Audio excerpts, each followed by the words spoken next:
اسی طرح کی ایک اور کتاب ہے دوستوں، مستقبل کی صنعتیں، یہ بھی فکشن ہاؤس نے شائع کی ہے. سائنس پر 2 کتابیں بڑی شاندار یہ شائع کی ہیں فکشن ہاؤس نے. ایلک راس کی یہ کتاب ہے، ترجمہ پروفیسر مقبول الہی صاحب کا، بہت اچھا ترجمہ کیا. یہ ایلک راس جو ہیں یہ بل کلنٹن کے ساتھ اور اوباما کے ساتھ جو ماڈرن جو ٹیکنالوجی ہے اس کے حوالے سے یہ رہے ہیں، اور یہ ایکسپرٹ ہیں اس حوالے سے، اور انہوں نے امریکہ کے اندر کئی ماڈرن ٹیکنالوجی کے منصوبوں کے حوالے سے کام کیا ہے، اوباما کے دور میں اور بل کلنٹن کے دور میں. 311 صفحے کی یہ کتاب ہے اور 600 روپے ہی اس کی قیمت رکھی ہے، مناسب قیمت ہے. اس کے اندر یہ بتایا گیا، اگر اس کتاب سے میں جوڑوں جو پچھلی کتاب ہے سائنس کا مستقبل کے حوالے سے، اس میں یہ بتایا گیا کہ آج جو بہت ساری جابز ہیں وہ ختم ہو جائیں گی مستقبل کے اندر. مستقبل کی انڈسٹری کیا ہوگی؟ اب جیسے ہم نے بات کی جیو انجینئرنگ کی یا بائیو انجینئرنگ کی، تو بائیو انجینئرنگ باقاعدہ ایک صنعت بن جائے گی. ویتنام میں اس کے اندر شروع میں ذکر کیا کہ ویتنام میں امریکہ نے یہ تجربہ کیا تھا جراثیمی ہتھیاروں کا، اور 1 ملین سے زیادہ لوگ جو ہے متاثر ہوئے تھے. تو اب جراثیمی ہتھیاروں کی پوری ایک انڈسٹری تیار ہو رہی ہے، ایک صنعت تیار ہو رہی ہے. اس کی ڈیٹیل آپ کو اس کتاب میں ملے گی. جاپان میں آپ کو معلوم ہے کہ شرح جو پیدائش ہے وہ کنٹرول ہے کہ بچے اتنے پیدا ہو سکتے ہوتے ہیں، تو وہاں بوڑھوں کی تعداد بڑھتی جا رہی ہے اور بوڑھوں کی دیکھ بھال کرنے کے لیے لوگ نہیں ہیں، تو وہاں روبوٹس بنائے جا رہے ہیں ایسے. اس کی انڈسٹری باقاعدہ پوری کی پوری تیار ہو گئی ہے، اور وہ باقاعدہ ایسے روبوٹس بازار میں دستیاب ہیں کہ جو کہ بوڑھوں کی دیکھ بھال کرتے ہیں، گھریلو ملازموں کے طور پہ وہ کام کریں گے آپ کے لیے. یہ بہت اہم صنعت ہوگی مستقبل کے اندر. پھر بہرے اور گونگے جو ہیں، جن کو ان کے لیے دستانے بنائے گئے ہیں، ایسے جو روبوٹک دستانے ہیں، جو ویوز کو، جو سامنے والا شخص بول رہا ہوتا ہے اس کی ویوز کو قبول کرتے ہیں، اور پھر وہ نروس کے ذریعے بتاتے ہیں انسان کو کہ کیا بول رہا ہے، پھر انسان جو سوچتا ہے اس کو منتقل کرتے ہیں سامنے والے کے لیے. روبوٹ شاگرد، اس کے اندر بڑی زبردست ایک مثال دی گئی کہ ایک بچہ جو تھا وہ کچھ جسمانی مجبوری کے باعث نہیں جا سکا اسکول کے اندر، تو انہوں نے ایک روبوٹ کو بنا کے اس کی جگہ بٹھا دیا اور اس کو کنیکٹ کر دیا انٹرنیٹ کے تھرو اس بچے کے ذہن سے. وہ بچہ کمپیوٹر کے سامنے بیٹھ جاتا ہے اور شاگرد استاد جو بھی سوالات کرتا ہے اس کا جواب یہ دیتا ہے، اور اس کے ذریعے وہ جواب روبوٹ دیتا ہے. اسی طریقے سے اس نے کافی عرصے تک اس کی پڑھائی کی. پھر جیسے کہ میں نے عرض کیا تھا کہ جینیٹک نقشہ سازی، ہمارے ڈی این اے کا پورا نقشہ بنا لیا گیا ہے. یہ بتا دیا گیا ہے کہ احساسات کیسے پیدا ہوتے ہیں، خیالات کیسے پیدا ہوتے ہیں، ہمارے جسمانی نقائص کیسے پیدا ہوتے ہیں، ہماری موروثی بیماریاں کہاں ہوتی ہیں، کیسی ہوتی ہیں. تو اس کی نقشہ سازی چونکہ کمپلیٹ کر لی گئی ہے، ان کو سارا پتہ چل گیا ہے، سارا انہوں نے پتہ کر لیا ہے سائنٹسٹ نے. تو اب اس کو تبدیل کرنے کی کوشش ہو رہی ہے، اس کو تبدیل کرنے کی بھی کوشش کی جا رہی ہے کہ جیسے اگر موروثی جراثیم ہے کینسر کے یا کسی اور بیماری کے، تو اس کو شروع ہی میں جینیٹک انجینئرنگ کے ذریعے علیحدہ کر دیا جائے، اور اس کی جگہ ایسی چیزیں شامل کر دی جائیں ڈی این اے کے اندر جو کہ آئندہ اس کی شخص کی زندگی میں، اس بڑے ہونے والے بچے کی زندگی کے اندر وہ کینسر کے اثرات کو ہی ختم کر دے. اس کے اندر ایک اور حیرت انگیز مجھے چیز پڑھنے کو ملی کہ امریکہ کے جو فوجی عراق وغیرہ میں تعینات تھے، ان کو عام طور پر ڈپریشن کے دورے پڑتے تھے، تو افسردگی دور کرنے کی دوا بھی انہوں نے ایجاد کی، اور اس کا بڑا کامیاب تجربہ جو انہوں نے فوجیوں پہ کیا ہے. جنین کی خرابی دور کرنا، جیسے میں نے کہا کہ ماں کے پیٹ میں ہی پتہ چل جاتا ہے ڈی این اے کا، اور پتہ چل جائے سائنس یہاں تک پہنچ گئی ہے کہ انسان کا رنگ کیسا ہوگا، اس کے بال کیسے ہوں گے، قدر ایون یہ کہ ذہنی رجحانات کس طرح کے ہوں گے اس کو، اور کیا اس کو بدلا جا سکتا ہے، اور کیا آپ اپنی مرضی کے بچے جو ہے مستقبل میں خرید سکتے ہیں یا پیدا کروا سکتے ہیں یا بنوا سکتے ہیں نیچرل طریقے سے. اس کا بھی صنعت جو ہے وہ تیزی کے ساتھ گرو کر رہی ہے، انڈسٹری کر رہی ہے.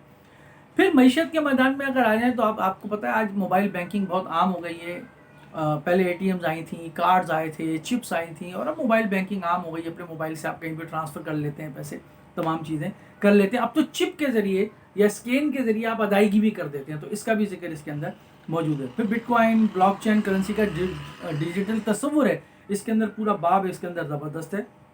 لیکن اس کے اندر ہیکنگ کا بھی انہوں نے امکان ظاہر کیا کہ ایک دو واقعات ایسے بھی ہو چکے ہیں کہ بٹ کوائن ہیکنگ ہو گئی، وہ کس طرح ہوئی اس کے اندر بڑا دلچسپ طریقے سے ذکر ہے. پھر سائبر ٹیک جو ہے، سائبر حملے جو ہیں، یہ آپ کو معلوم ہے کہ یہ ایف آئی اے کا ہیک ہو گیا، فلاں کا ہیک ہو گیا، روس نے امریکہ کی ووٹنگ مشینیں ہیک کر لی. ہمارے یہاں بھی ووٹنگ مشینز کا ایک سلسلہ چل رہا ہے کہ وہ ہیک ہو جائیں گی، نہیں ہو جائیں گی. تو یہ سائبر حملے جو ہیں، جو معلومات کو چرا لیتے ہیں، ہیکنگ کر لیتے ہیں اور تبدیل کر دیتے ہیں، تو اس کے کتنا خطرہ ہے. یہ ٹھیک ہے انڈسٹری تو گرو کر رہی ہے، فوج اس کو اپنا رہی ہے، ممالک اس کو اپنا رہے ہیں، لیکن اس کا خطرہ کتنا ہے. اگر کوئی جھوٹی خبر پھیلا دی جائے، مثلا انہوں نے اس کے اندر بتایا کہ یہ ایک اوباما کے دفتر کے اندر تھے، تو وہاں ایک خبر پھیل گئی کہ اوباما کو مار دیا گیا ہے اور امریکہ کے اندر کئی مقامات پہ حملے کو، تو لیکن جب معلوم کیا گیا تو یہ فیک نیوز تھی. تو اس طرح کی اگر کوئی فیک نیوز پھیلا دی جائے، جو کہ آج بہت آسان ہے، ہائبرڈ وار جسے ہم کہتے ہیں، فیک نیوز پھیلا دی جائے، تو اس فیک نیوز یا سائبر حملے کے ذریعے ایک غلط نیوز ٹرانسمٹ کر دی جائے کسی دوسرے ملک کے اندر، اور دوسرا ملک اس کی تصدیق کیے بغیر اگر ریئیکٹ کر دے کسی طریقے سے اس ملک دوسرے ملک کے خلاف، تو آپ سمجھ سکتے ہیں کہ کتنی تباہی پھر سکتی ہے. تو یہ بھی ایک خطرہ موجود ہے، لیکن اس خطرے کے باوجود جو ہے یہ نیٹ ورکنگ اور سائبر جو ہے اس کے جو انڈسٹری ہے وہ گرو کر رہی ہے، اور اس کے متعلق جو ہے وہ کافی چیزیں بنائی جا رہی ہیں. خودکار بینکنگ اور ہیکنگ کے بارے میں خاص طور پہ اس کے اندر بڑا زبردست. تو سائبر سیکیورٹی کی جو صنعت ہے وہ کافی پھل پھول رہی ہے اور مستقبل کی صنعت. ایک اور بڑی خوبصورت بات،